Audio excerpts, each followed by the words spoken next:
One of the common questions we get asked with clients that are building up their portfolio is whether they are overexposed in a particular area. Of course, we're talking about diversification. However, there are many different types of diversification that we need to look at. Obviously, the first one is whether we are exposed with too many properties in the one area. The others are whether we are exposed with too much loans with the one lender, and certainly whether we have got too many of the one category of properties that are possibly owned by the one entity. Let's talk about diversification within the area. If you are holding multiple properties within a state, but they are all across different suburbs, and you are just a small portion of a very large market, I feel that there is diversification enough in terms of even being within the same state. Because the key to investing is to be buying within an area that has got an upward trajectory. In other words, the values are increasing and the rental market is relatively buoyant. As opposed to be investing in regional areas where if you had, say, a similar number of properties, that might become a bit more of a concern within the portfolio as you are a large player in a relatively small market. So it's important to diversify in terms of your exposure within the market as to how big you are as a property owner in terms of the number of properties that you control within that niche market. Obviously, then the second thing that comes on is diversifying the lenders, because you don't want to put all of your eggs in the one basket.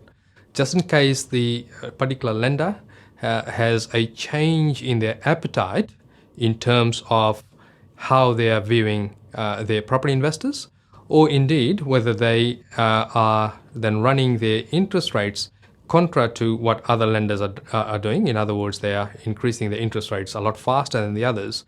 If you've got your entire portfolio set with that one lender, you're pretty much at their beck and call in terms of how your portfolio performs. One of the common problems you would have if you have all of your loans with the one lender is that first of all, you may not be able to borrow as much money because the lender is looking at your entire portfolio as a weighted risk. In other words, they put a higher interest rate on assessing your loans, even though you're paying, say, 2 to 3% lower than the interest rate they're assessing you with. So if you diversify your lenders, you're able to then qualify for a higher amount of loans. You're able to also rapidly maneuver in terms of finance to capture more opportunities. In other words, you're able to rapidly refinance and you're able to get concessions from different lenders as they're more keen for your business. The third type of diversification I want to touch on is the type of entity or the holding vehicle that you use for your properties.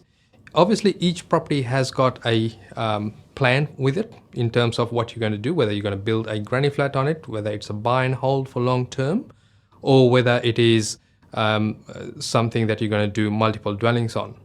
And therefore, each property needs to be thought through in terms of what the end process is going to be, and that helps determine which entity you hold that property under. And obviously, as you hold under multiple entities, not only does it give you that flexibility in chopping and changing things, on the flip side, it also does lead to a little bit more of complication in terms of doing your tax returns. However, diversifying in terms of which lender you use and which entity you utilize can certainly go hand in hand.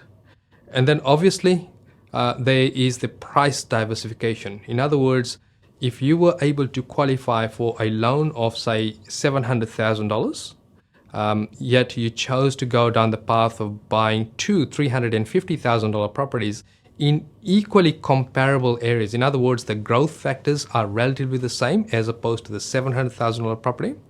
Your diversification is twofold. First off, you've got two properties working independently of each other in terms of growth.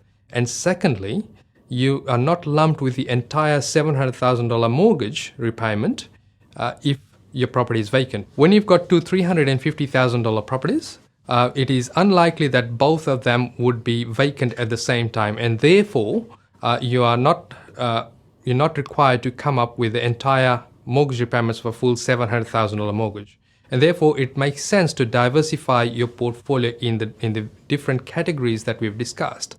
And a good diversified portfolio allows you to maneuver, allows you to be able to take advantage of opportunities as they present to you, and also to be able to weather the different market conditions as they arise.